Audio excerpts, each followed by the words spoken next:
अगर पाकिस्तान अपने ही पुराने तेल के कुओं से ज़्यादा तेल निकालने लगे तो क्या अरबों डॉलर के इंपोर्ट बिल में कमी आ सकती है? ये सवाल इस वक्त ज़ेरे बहस है क्योंकि OGDCL ने कनाडा की कंपनी सिनर्जेटिक ऑयल टूल के साथ एक अहम मुआहदा किया है। अब मकसद नए ज़खायर तलाश करना नहीं है बल्कि मौजूदा हैवी ऑयल के कुओं से ज़्यादा पैदावार हासिल करना है, चूँकि वक्त का तकाजा भी है। OGDCL पाकिस्तान की सबसे बड़ी ऑयल एंड गैस कंपनी है। मुल्क की तकरीबन 49% खाम तेल के अलावा 28% कुदरती गैस और 34% LPG भी पैदा करती है। लेकिन एक हकीकत यह भी है कि फिस्कल ईयर 2025 में कंपनी की यौमिया खाम तेल पैदावार 33,000 बैरल से कम होकर तकरीबन 31,000 बैरल रह गई है, यानी पुराने कुओं की पैदावार मुसलसल कम हो रही है। और अब इसी चैलेंज से निपटने के लिए कनाडा की पैसिव एनर्जी टूल टेक्नोलॉजी मुतारिफ कराई जा रही है। ये टेक्नोलॉजी बिजली इस्तेमाल नहीं करती बल्कि कुएं के अंदर तेल के बहाव को बेहतर करने के साथ पैराफिन और स्केल जैसी रुकावटें कम करने के अलावा केमिकल्स के इस्तेमाल में कमी लाने और फिर बार बार रिपेयरिंग की ज़रूरत को कम करने के लिए तैयार की गई है। अब यहाँ पर यह बात भी समझना बहुत ज़रूरी है कि इस मुआहदे में अभी कहीं भी ये नहीं बताया गया कि कितने कुओं पर यह टेक्नोलॉजी लगेगी, कितनी इन्वेस्टमेंट इस पर होगी या फिर रोज़ाना कितने इजाफी बैरल तेल हासिल होगा, जो कि सबसे अहम बात है। अब इसलिए अभी ये कहना भी क़ब्ल अज़ वक्त होगा कि पाकिस्तान की तेल की पैदावार में इससे कोई बड़ा वाज़े जंप आएगा या फिर नहीं।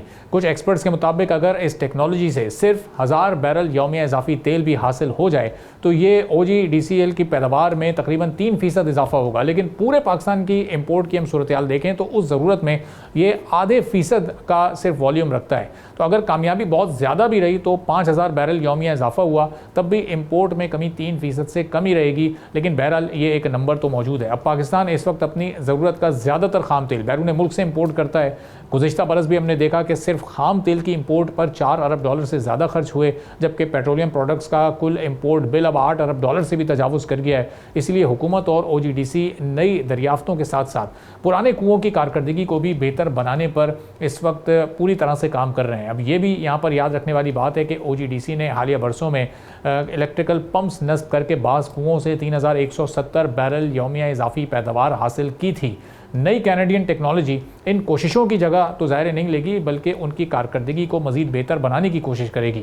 अगर आने वाले महीनों में OGDC की तरफ से स्टैटिस्टिक्स जारी होते हैं कि कुओं की पैदावार कितनी बढ़ी, इसके अलावा मेंटेनेंस अखराजात कितने कम हुए और केमिकल्स की कितनी बचत हुई, तभी इस मुआहदे के बारे में वाज़े अंदाज़ा हो सकेगा कि ये कितना कामयाब है और पाकिस्तान के इम्पोर्ट बिल पर इसका कोई वाज़े असर होता भी या नहीं। अब इसके इम्कानात कितने कि कितना इम्पोर्ट बिल कम कर सकेगा या कितनी पैदावार को ये बेहतर कर सकेगा, क्योंकि अगर ये कामयाबी मिलती है इस मंसूबे में तो फिर दीगर कंपनीज भी इस तरह की टेक्नोलॉजी से इस्तेफादा हासिल कर सकेंगे। तो अब इस पर हम बात करेंगे। अब्दुल हन्नान साहब ग्लोबल माइनिंग एक्सपर्ट हैं, हमारे साथ मौजूद हैं। बहुत शुक्रिया अब्दुल हन्नान साहब, प्रोग्राम के लिए आपने वक्त निकाला। हम देख रहे हैं कि कोई बहुत बड़ी मेजर डिस्कवरीज इस वक्त नहीं हो रही हैं ऑयल की, लेकिन जो ऑलरेडी पुराने कुएँ हैं उन पर OGDC काम करना चाहता है, उसकी पैदावार को बढ़ाना चाहता है। तो अमली तौर पर यह आपको मुमकिन नज़र आ रहा है, ये इम्कानात हैं कि पैदावार बढ़ सके? बहुत शुक्रिया अरबाब। देखिए, सबसे पहले हमें ये समझना पड़ेगा कि पाकिस्तान में जो स्टेट ओन एंटरप्राइजेज हैं जिसमें OGDC सरफ़ फहरिस्त है और ये तकरीबन 1,66,000 barrel equivalent per day national grid में डेली सपोर्ट कर रहा है। इस तरह 49% टू 50% जो हमारा डोमेस्टिक क्रूड ऑयल प्रोडक्शन है वो OGDC ब्रिंग अबाउट कर रहा है। इसी तरह जो हमारी LNG का इक्वल है या नेचुरल गैस है, वो ये तमाम जो कमोडिटीज़ हैं, it is supplied by the OGDC। अब आपको बताता चलूँ कि बेसिकली पाकिस्तान में जो हाइड्रोकार्बन की डिस्कवरीज हैं या जो ये फील्ड्स हैं, ये आज से नहीं है, ये 18th सेंचुरी से हैं। और जो फर्स्ट वेल था पाकिस्तान में 1915 में खोड़ ऑयल वेल था।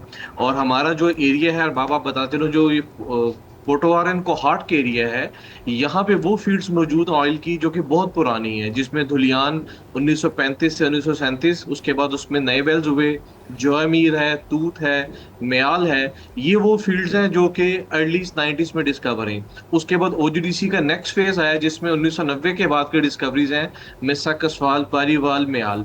अब ये वो तमाम फील्ड्स हैं जहाँ पे जो हाइड्रोकार्बन है उसकी जो डेंस स्पेसिफिक ग्रेविटी है या जिसको विस्कोसिटी कहते हैं बहुत ज़्यादा है। आमतौर पे होता ही है कि जब ये ऑयल एक्सट्रैक्ट करते हैं तो नीचे ज़मीन के अंदर फॉर्मेशन में एक प्रेशर होता है जिसको फॉर्मेशन प्रेशर कहते हैं। तो जब हम ड्रिल करते हैं तो हाइड्रोकार्बन अपने प्रेशर के तहत ऑटोमेटिकली सरफेस पे आ जाते हैं। अब जब उन वक्त गुजरने के साथ वो पैसेज कम होता है तो हम एक एक्सटर्नल ड्राइव मैकेनिज्म यूज करते हैं। बज़ा औक़ात ये होता है कि जो क्रूड ऑयल है इसकी डेंसिटी या विस्कोसिटी बहुत ज़्यादा होती है, जिसको हम एपीआई वैल्यू में कहते हैं, उसकी एपीआई वैल्यू ज़्यादा है। तो उसको ऊपर लाने के लिए बहुत ज़्यादा कैपेक्स इन्वॉल्व करना पड़ता है। इसमें ओजीडीसी के जो वेल है, खासकर धुलियान है, तूत, जोयामीर, बलकसर, खौर, मेयाल, ये वो फील्ड्स हैं जो कि काफ़ी पुरानी फील्ड्स, और ओजीडीसी ने वक्त गुजरने के साथ साथ यहाँ पे काफ़ी ज़्यादा इन्वेस्टमेंट की, टेक्नोलॉजी को यूज़ किया, और हमारे ये हाइड्रोकार्बन जनरली डिप्लीट हो रहे हैं। सो न्यू टेक्नोलॉजी के साथ ये फ़ायदा होता है कि हम जो रिमेनिंग हाइड्रोकार्बन्स एक ख़ास डेप्थ में पड़े हैं, 10,000 फुट पे, 12,000 फुट पे, तो उसको ऊपर लाया जाए।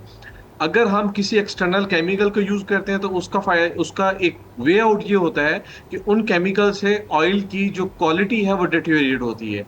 तो ये जो क्वालिटी है इस केस में, इसमें बेसिकली ऑयल की जो क्वालिटी वो डिटेरियोरेट नहीं होगी। इसमें बेसिकली वाइब्रेशन टूल है जो कि क्रूड ऑयल के केमिकल स्ट्रक्चर को चेंज करेगा, वो थिन होगा, और थिन होने के साथ लेक्स कैपेक्स के साथ ये जो हाइड्रोकार्बन्स हैं इसको हम नेचुरल सिस्टम में शामिल कर सकते हैं।